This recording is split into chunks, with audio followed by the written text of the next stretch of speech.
Bonjour ou bonsoir à tous, vous qui regardez les vidéos, que ce soit le jour ou la nuit, ici DVD Pro Souvenirs. Et maintenant, encore sur un DVD de TNA, oui, je répète à chaque instant, mais au moins ça vaut le coup de le dire, car sans ça, ce serait pas, on va dire, écrit sur la liste de vidéos. Bon, je dis comme je peux dire, voilà, encore une review sur un résumé de Again Oldest, par exemple, ou Destination X, ou Victory Road, Slammiversary, quelque chose dans le genre. Eh ben là, cette fois-ci, c'était bien sur Again Oldest. Donc pour la TNA, j'aime bien le côté, on va dire, délire de cartes King, Queen, avec le jeton et les dés. 3 heures de catch non-stop sur MCS Machine Sport ou Extreme. Ensuite, la punchline, c'est Jeff Hardy sera-t-il le roi de la TNA? Point d'interrogation. Ouais, donc suspense, suspense, suspense. Et aussi, nouveauté avec la petite pochette blanche. Et les commentateurs, vous le saviez, hein, si vous ne savez pas ce qui est écrit, mais je suis obligé quand même de le faire rappeler. Célian Varini, la plaque tournante du catch en France. Et Greg 10, ou Grégory 10 si vous préférez. Alors, tout d'abord, pour, pour résumer le contexte, tout d'abord, il y a 2 matchs à Impact. Je ne sais plus ce qu'il y avait. Non, je ne sais vraiment. Je sais bien que peut-être que c'est, on va dire, dans le, dans le deuxième match, c'est Bully Ray contre James Storm. Et dans l'autre. Attendez, il faut que je regarde.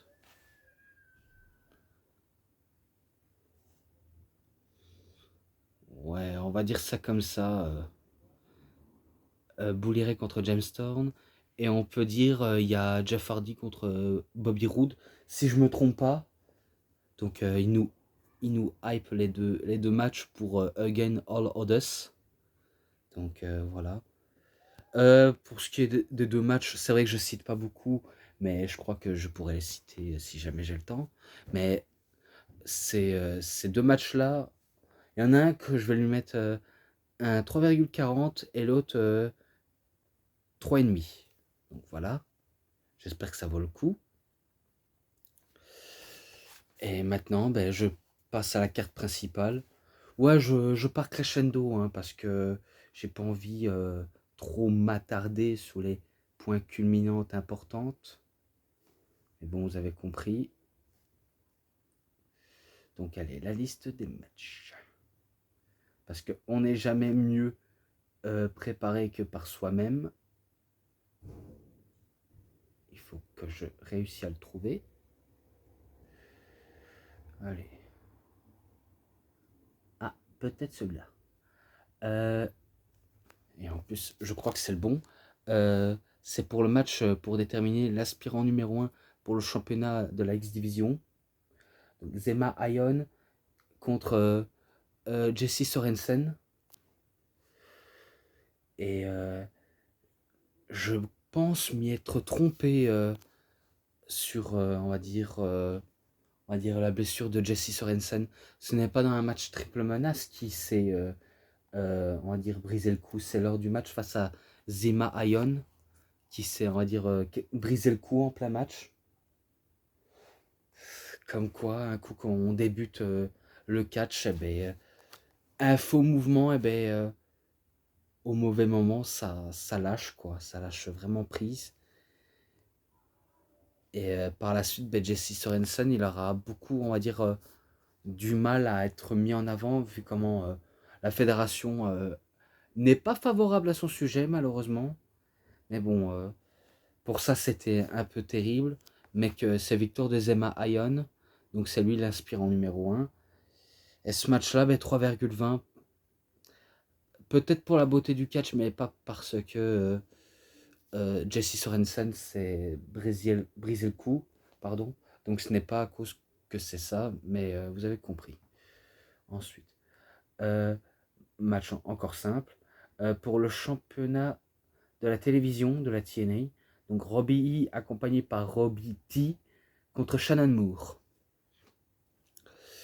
Ouais, vu comment Robbie E s'inspire de Jay Shore de côté MTV, donc ça se voit que c'est qui vient de la génération MTV, Robbie E. Pas au niveau du catch, mais au niveau côté jeunesse, voilà, que des mecs, on va dire, qui sont baraqués, tatoués, qui aiment faire la fête et draguer les filles et passer du sexy time au lit, quoi.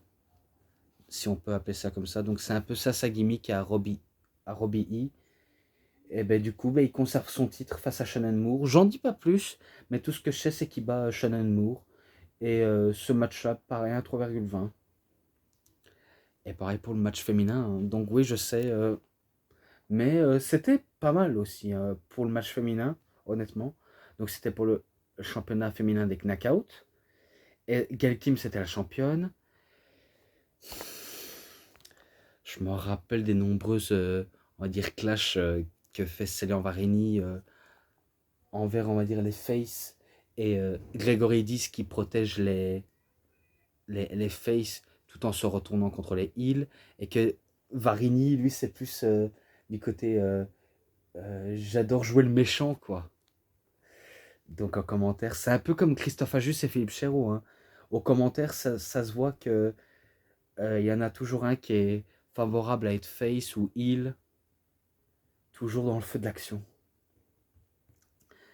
Je me rappelle, si je le crois bien, Tara a tenté un moonsault, mais qui s'est, on va dire, fait mal au genou, celle qui est portée avec un protection, on va dire un attel au genou. Et du coup, suite à ça, ça a mené à sa perte. Et du coup, Gail Kim fait sa prise finish, le pied dans la face, tout en s'allongeant, et bam. Donc elle appelle ça bouffe ma tongue. Mais ça veut dire en gros mange mon pied, quoi. Mais en anglais, je sais plus comment ça s'appelle. Oui, je sais, je suis lamentable de savoir ce qui est en anglais ou français. Ouais, donc je suis pas le plus qualifié pour mieux tout résumer en profondeur, si ce n'est que je sais en dire plus. Donc voilà. Donc ce match-là aussi en 3,20, comme j'ai dit. Ensuite, match par équipe. Pour le championnat, justement par équipe, Samoa Joe et Magnus contre Grimson et Matt Morgan, qui étaient les champions par équipe. Eh ben, c'est simple. Un bon match, surtout. Vraiment un très bon match. Et par contre, je crois que je m'étais trompé. Ouais, ouais, je me rappelle un match. Ouais, c'est vrai que j'ai un petit peu mélangé les matchs, mais c'est pas grave. Je me rappelle que celui-là, il y avait un match triple menace entre Douglas Williams, Austin Harris et Alex Shelley. Ouais, c'est ça. Et après, c'est Bully Ray contre James Storm. Ah. Mais bon, c'est pas grave. De toute façon, quand je mettrai la vidéo en ligne, je le noterai en description pour éviter que je me trompe, parce qu'après, c'est terrible quand je me trompe. Donc, vous m'aurez compris, je corrigerai mes erreurs plus vite que prévu. Et du coup, pour les challengers qui sont Joe et Magnus, pourtant, on va dire un Américain Samoan qui fait équipe avec un Anglais, est-ce que ça peut faire une Dream Team? Possiblement. Même si du côté de Grimson et Matt Morgan, c'est peut-être pas la grande joie, mais ça peut permettre de mettre deux grands gaillards ensemble pour faire des matchs de destruction massif. Et si je crois bien, Samoa Joe et Magnus battent Matt Morgan et Grimson, sauf que c'est pas Grimson qui subit le tombé, mais Matt Morgan. Donc Grimson, en bon traître qu'il est, il trahit son partenaire et surtout, il se lance solo et il a toujours une invincibilité qui est propre à lui. Donc voilà. Ce match-là, 3,5. Voilà. Ensuite, celui-là, un 3,40 entre Austin Harris et Alex Shelley. Et c'était pour le championnat justement dans la X-Division. Donc ce match-là était pas mal également. Donc vraiment pas mal. Et ce que je peux me rappeler, c'est que il y a, il y avait beaucoup de spots, hein, beaucoup de prises, et que Alex Cholet, il prouve que en solo, c'est lui qui est inégalable comparé à Harris, mais que Harris, en étant, on va dire, la star de lui-même, tout en étant en confiance, il prouve que il peut rivaliser avec Cholet, et que Cholet, malgré que c'est pas lui le champion de la X-Division, il peut aussi prouver qu'il peut arriver à la trempe de Harris. Mais que malheureusement, Alex Cholet passe, enfin, il perd face à Austin Harris. Il fait un Brainbusters, Austin Harris, et après, il lui fait sa prise spéciale en soumission. Et du coup, Alex Cholet, je crois qu'il perd. C'est soit par soumission, soit par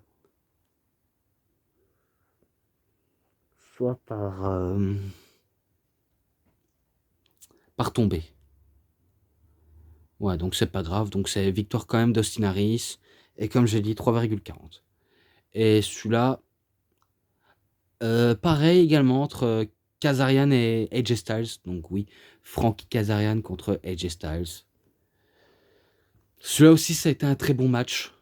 Et que la rivalité, je crois bien, misait comme quoi euh, Christopher Daniels retournait, on va dire, les amis d'AJ Styles comme si c'était trop facile pour lui.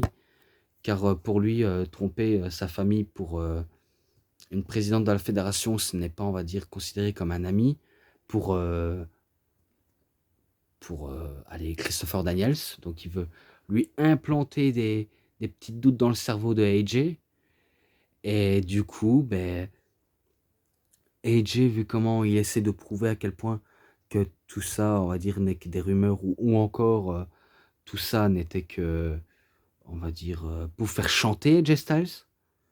Donc il veut prouver que malgré qu'il a fait une erreur, euh, il souhaite pas, on va dire, impliquer toute sa famille à cette affaire.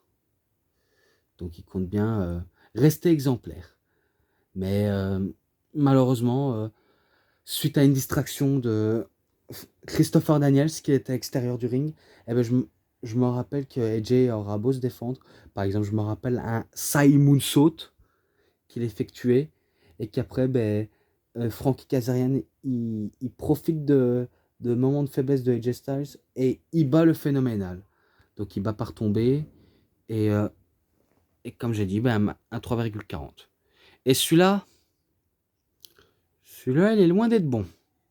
Entre Gunner et Garrett Bischoff. Donc oui, Eric Bischoff qui a mis dans une storyline son fils, qui, on va dire, soi-disant détestait son fils. Et du coup, il a choisi Gunner pour détruire Garrett Bischoff. Et du coup, Hulk Hogan s'est rangé aux côtés de Garrett Bischoff, donc le fils de Eric Bischoff, euh, pour, on va dire, lui donner des conseils, lui coacher. Et voilà quoi. Mais après, ça n'a pas forcément suffi à Garrett. Donc ça n'a pas rentré comme dans du beurre. Car je sais bien qu'il aura beau se défendre. Il s'est pas mal bien défendu, Garrett Bischoff, mais ça n'a rien suffi.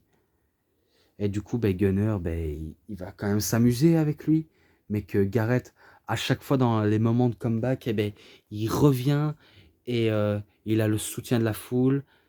Et après, on se demande, est-ce qu'il va le battre pour la troisième fois, Gunner?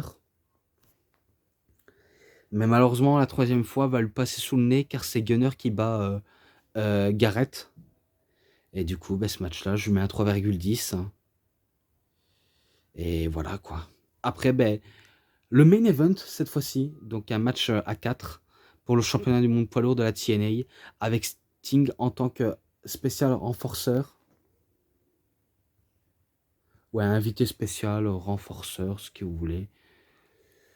Donc, vous savez les antagonistes, hein, car je l'ai sous les yeux. Bobby Roode, Bully Ray, James Storm, Jeff Hardy. Alors c'est vrai que, est-ce que Jeff Hardy peut, on va dire, devenir champion du monde? Les pronostics sont assez mitigés, mine de rien. Et après, il y en a que Jeff Hardy ne pourrait peut-être pas devenir champion. Car, car ça pourrait peut-être arriver, mais malheureusement, ça ne s'est pas fait.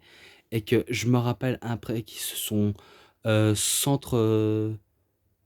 abattus, les 3 équipes, malgré que, même si je dis équipe, mais je voulais dire les 3 adversaires ou 4 adversaires, et ben Jeff Hardy, ben, il reprenait l'avantage. Et après, je crois que Bobby Roode, il a triché durant le match, mais en même temps, c'est légal vu comment c'est, on va dire, les règles où tout est permis. Donc c'est largement autorisé pour eux. Et du coup,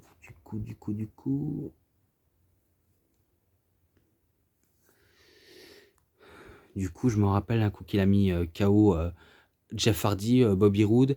Et ben il demande à Sting de faire le tomber. En plus, on s'étonnait bien parce que Sting, c'est, on va dire, le deuxième arbitre spécial. Donc, un arbitre spécial. Pour, si jamais l'arbitre se fait mettre KO. Parce que c'est vrai qu'il y a pas mal d'arbitres qui se font KO à la TNA. Hein. C'est comme à la WWE et dans n'importe quelle fédération. Donc, c'est là où Sting, eh ben, il fait le compte de 3 et c'est victoire de Bobby Roode. Et qu'il avait utilisé sa ceinture. Donc voilà, si vous me demandez de quoi il a-t-il triché, ben, il a utilisé sa ceinture et de remporter le match. Donc victoire de Bobby Roode. Et ce match-là, oui, ce match-là, 3,50. Voilà. Donc ça permet d'avoir une nouvelle rivalité entre Bobby Roode et Sting, justement, qui sera dans le prochain pay-per-view que je ferai une review dessus. Donc ne vous inquiétez pas. Donc moi, j'en ai fini cette review. Donc les matchs, bonus, sainement ensemble, 3,80. Voilà. Donc j'ai fini avec cette review. J'espère que vous avez bien aimé. En tout cas, si cette review vous a plu, vous savez ce qu'il vous reste à faire. Likez la vidéo, commentez, partagez, abonnez-vous à ma chaîne, cliquez sur la petite cloche pour avoir plus de notifications des prochaines vidéos. Et moi, je vous dis bonne journée, bonne soirée à tous. Au revoir tout le monde pour une prochaine vidéo. A plus les fans de catch.